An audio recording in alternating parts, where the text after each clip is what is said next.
আজকে প্রথমেই ইন্ট্রোডাকশন দিয়ে শুরু করছি ভিডিও। হ্যালো এভরিওয়ান, আমি Manisha Das from সেজনি dance and drawing ইনস্টিটিউটের তরফ থেকে। জানি এখন চ্যানেলে ঠিক মতন ভিডিও পোস্ট করা হয় না। বিশ্বাস করুন, সময়ের খুব অভাব। তার মধ্যে এর আগের অনেকগুলো ভিডিওতে বলেছি আপনাদেরকে যে আমি অনেকগুলো কাজের সঙ্গে যুক্ত আছি, তাই আর এক্সট্রা সময় বের করে উঠতে পারি না। আর যখন একটু আধটু সময় পাই তখন মনে হয় যে একটু ঘুমিয়ে নিই। আর তাছাড়া যেহেতু হাজব্যান্ডের বিজনেসের সঙ্গে ওতপ্রোতভাবে জড়িত, তাই আপনারা বাঙালিরা সবাই জানবেন যে দুর্গাপুজোটা কতটা স্পেশাল সবার কাছে। মানে আপনাদের দৌলতে এই একটা মাস ধরে সব ব্যবসায়ীদের কাছে খুবই গুরুত্বপূর্ণ থাকে। তাই ব্যবসা নিয়ে একটু বেশিই ব্যস্ত ছিলাম, তাই আর অন্য কোনো দিকে নজর দেওয়া হয়নি। আজকের যে মাটির থালার সেটটি দেখছেন সেটা কিন্তু রিসেন্ট কাজ নয়। পুজোর আগে এই কাজটা করেছিলাম আমার ননদের 9 মাসের স্বাদের অনুষ্ঠানের জন্য। ও আমার কাছে এই আবদারটা করেছিল যে ওকে একটা মাটির থালার ওপর ফেব্রিক কালার দিয়ে হালকা করে কিছু করে দিতেই হবে। আমি ওকে বলেছিলাম যে করে দিতে পারি, কিন্তু যা যা লাগবে রং আর তুলি বাদে সবটা তোমাকে কিনে দিয়ে যেতে হবে, কারণ আমার কিনতে যাওয়ারও আলাদা করে সময় ছিল না। ও সেই কথা মতন সময়ের আগেই আমাকে টোটাল এই মাটির থালা সেটটা কিনে দিয়ে গেছিল আমার বাড়িতে। আর তার সঙ্গে হোয়াটসঅ্যাপে ওর রেকমেন্ডেড কিছু হালকা কাজের ছবিও দিয়েছিল। কিন্তু আমি তো অত ভালো কোনো কলকা আর্টিস্ট বা পেইন্টার নই, ওই কাজ চলে যাওয়ার মতন চালিয়ে নিতে পারি। তাই আমি বললাম, আমি কি আমার মতন করতে পারি? ও বলল, যেটা তোমার সুবিধা হয় তুমি সেটাই করো। তাই আমার ওপর কোনো চাপ ছিল না। এর আগেও আপনারা একটি ভিডিও দেখেছিলেন যেটা মাটির থালার ওপর সেট রেডি করেছিলাম আমার বোনের, মানে আমার শ্বশুরবাড়িতে দেওয়া আইবুড়ো ভাতের থালি। সেটাও সম্পূর্ণ আমার নিজস্ব ডিজাইন। অ্যাকচুয়ালি আমাকে কেউ কিছু রেকমেন্ডেশন দিলে আমার না খুব টেনশন হয়। যেমন মাঝে মাঝে আমার বোন তার নাচের স্কুলের স্টুডেন্টদের জন্য জুয়েলারি বানাতে দেয় আর বলে দেয় যে এই রকমটাই লাগবে। যাক, এসব কথা বাদ দিয়ে কাজে ফিরে আসি। মাটির থালার ওপর কাজের ডেসক্রিপশান আলাদা করে কিছু বলছি না, কারণ আগের ভিডিওতে সবটাই ডিটেলসে বলা আছে তাই। কিন্তু আমি কোনো কাজ করব সেটায় কোনো দিক্কত আসবে না, সেটা আবার হয় নাকি? ও আমাকে দিয়ে গেছিল 8টা বাটি, 2টো 2 রকম সাইজের থালা ও একটি গ্লাস। প্রথমে সেগুলিকে ভালোভাবে মুছে 2 ঘন্টা মতন বালতির জলে ভিজিয়ে রেখে দিয়েছিলাম। এরপরে শুরু হয়েছিল বিপদ। ওয়েদারের এত খারাপ অবস্থা ছিল যে নিম্নচাপ চলছিল সেই সময়, তাই থালা বাটি গ্লাস কিছুই ঠিক মতন শুকাচ্ছিল না।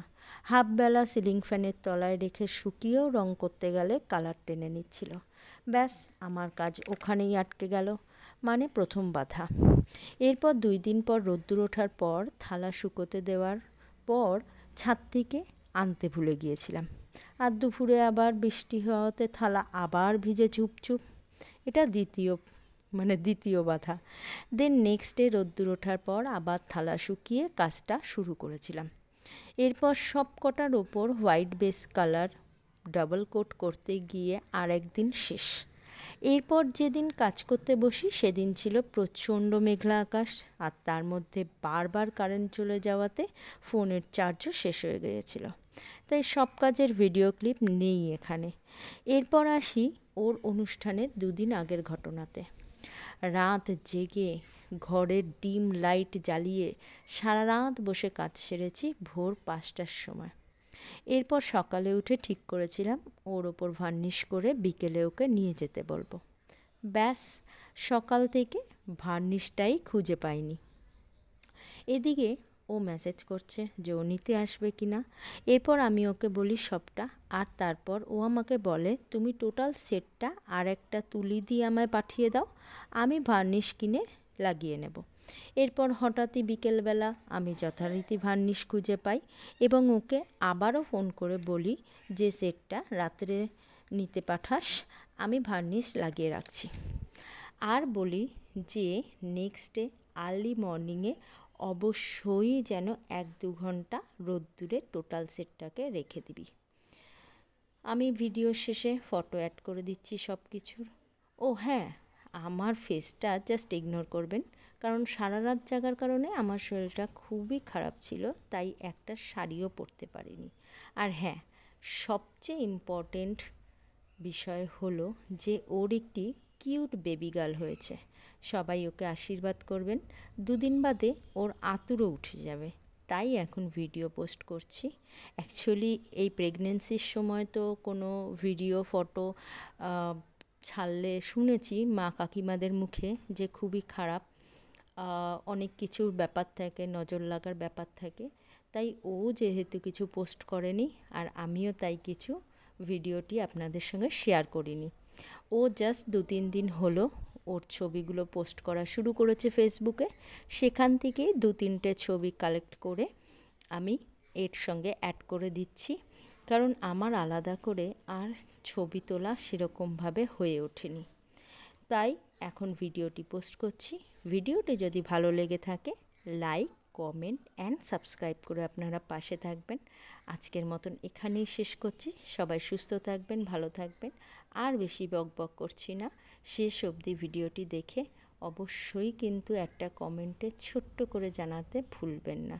আজকের মতন এখানেই টাটা, বাই বাই। আবার দেখা হবে খুব শিগগিরই নেক্সট ভিডিওতে।